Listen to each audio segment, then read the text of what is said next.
Good evening and welcome to Metro Focus. I'm Jenna Flanagan. Obstruction, lies, and abuse of power. Those are some of the accusations leveled by House Democrats against President Donald Trump as they opened an impeachment inquiry against him. And if those accusations sound familiar, it's because they are. They are nearly identical to allegations that fueled America's only 3 previous impeachment proceedings against a U.S. president. Impeachments are rare, and that's probably the reason it's commonly misunderstood.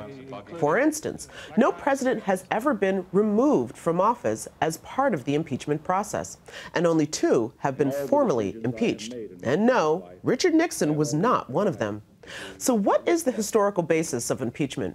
Joining us now with historical perspective and analysis is political historian and author Nicole Hemmer. Nicole, welcome to the program. Thank you so much for having me. So starting off, I just mentioned Nixon. I think that he exists in so many Americans' minds as one of the big impeachments in American history. That's not the case. Why do we misunderstand that? Well, I think we misunderstand it because the case against Nixon was so airtight by the end that he has no choice in many ways but to leave office. I mean, of the other impeachment hearings, this is the only one that left with a president leaving office. And even though it didn't go through all of the different steps you would expect for removal, because he bugs out before you get to Yes. the actual impeachment, that sticks in our minds because of the kind of national trauma of a moment in which a president leaves office because of his bad acts.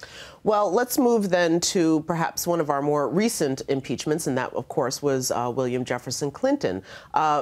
Different circumstances, but how do they relate in terms of meeting the threshold for impeachment proceedings? Right. So one of the things that the Clinton impeachment teaches us is that impeachment is a very political act. If we thought of the Nixon impeachment as incredibly serious and having at its heart these charges that were really about breaches of power and democracy, with the Clinton impeachment, he is actually impeached. The Congress votes for articles of impeachment. It moves to a trial in the Senate. We begin to learn more about what the process of impeachment looks like, but we never really lose sight of the fact that at the end of the day, this is about President Clinton lying about an affair.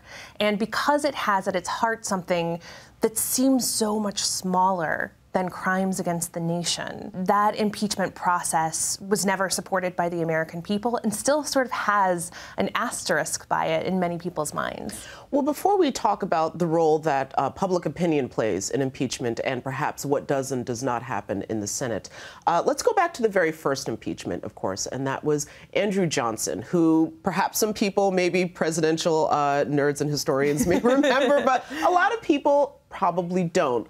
He falls in line where? So Andrew Johnson becomes president following Abraham Lincoln, and he's kind of a mismatch for the presidency in a lot of ways. He was a newcomer to the Republican Party. He was someone who a lot of people didn't really feel was fit to be president.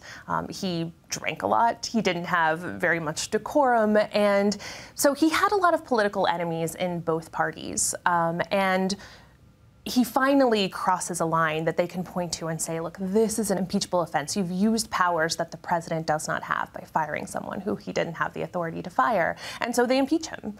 And they try to convict him, and they fall 1 vote short. And so that's, I think, the closest we've ever gotten to completing a full impeachment and removal. And so then, of course, falling 1 vote short in the Senate, because, of course, we see that when impeachment hearings are being held in the House and there's the debate and the case is being made, what happens once the House votes for impeachment, that it goes to the Senate? What happens then? So then you have an actual trial where both sides present their case of wrongdoing by the president. It was presided over in the case of President Clinton by the Chief Justice of the Supreme Court. But it's different than a normal trial. You do have all of the trappings of lawyers arguing both sides, but at the end of the day, it's the jury is the Senate. So these are very political figures who are making the decision. It's not necessarily a neutral jury of your peers. It's a it's a set of political actors, and you have to have a supermajority of the Senate vote in order to remove the president from office. Does starting impeachment proceedings, is that dangerous for the party that sets the process in play? They can pay a political price, and it really just depends on how the public perceives the process of impeachment. So in the case of Richard Nixon, you have Democrats proceeding with the impeachment hearings, but the American people come along with them, and they agree that this is the right thing to do. And so in that election that comes a few months after Richard Nixon leaves office, Democrats just sweep those 1974 elections because the American people saw them as doing the right thing, and the Republican Party is doing the wrong thing. When it came to the impeachment process for Bill Clinton, it was a very different story. You have the Starr report, you have the information that the impeachment hearings are going to start. And what happens is that normally the Republicans would have expected to pick up seats in the 1998 midterm election, and instead Democrats pick up seats in that election. That's really unusual. And it was a sign that the Republicans were paying a price for going so hard at Bill Clinton in these impeachment hearings. Why was this process put into our Constitution, and what was the threshold that the founders felt was too far for someone and that they had to be removed from office?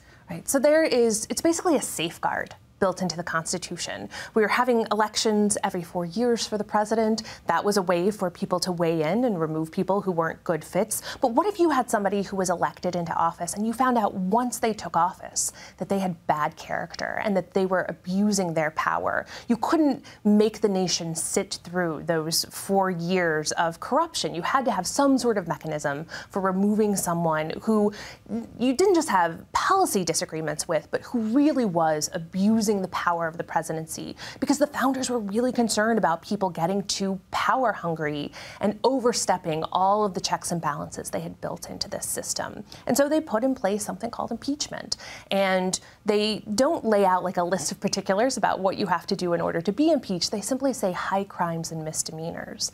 And by that, again, they're trying to make a distinction between we disagree on policy and you've abused your office. And I think that's why abuse of power is so central to the cases of impeachment that we have on the books, that is the thing that crosses the line and leads to these discussions about whether a president should be removed, which is a pretty dramatic and disruptive act. Absolutely. Well, listen, I want to thank you so much for joining us on the show and giving us a better understanding of not only the proceedings that we're seeing play out in real time, but of course the historical narrative that they fit into. So thank you. Yeah, thank you so much for having me. Absolutely.